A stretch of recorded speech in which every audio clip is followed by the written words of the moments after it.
Hi yo-yo viewers, subscribe చేసేటప్పుడు అక్కడ ఉండే గంట సింబల్ ను ప్రెస్ చేయడం మర్చిపోవద్దు. అప్పుడే మీకు ఎనీ టైం అప్డేట్స్ నోటిఫికేషన్స్ వచ్చేస్తాయి. గుర్తుందిగా గంట సింబల్, అదేనండి బెల్.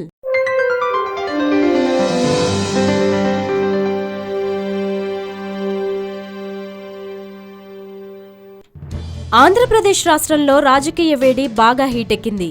అందులో భాగంగా ఇప్పటి వరకు ప్రతిపక్ష రాజకీయ పార్టీలకు చెందిన నేతలు అధికార తెలుగుదేశం పార్టీలోకి చేరుతుండడం మనం గమనిస్తూనే ఉన్నాం. అయితే ఇప్పుడు ఆ పరిస్థితులు తారుమారయ్యాయి. ఇప్పుడు ఏకంగా ప్రతిపక్ష పార్టీ అయిన వైసీపీలోకి నేతల వలసలు కొనసాగుతున్నాయి.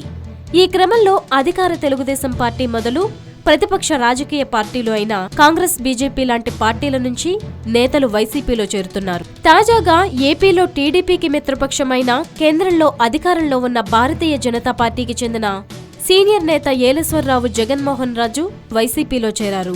వైసీపీ పార్టీ అధ్యక్షుడు వైఎస్ జగన్మోహన్ రెడ్డి సమక్షంలో ఆయన పార్టీ సభ్యత్వం తీసుకున్నారు.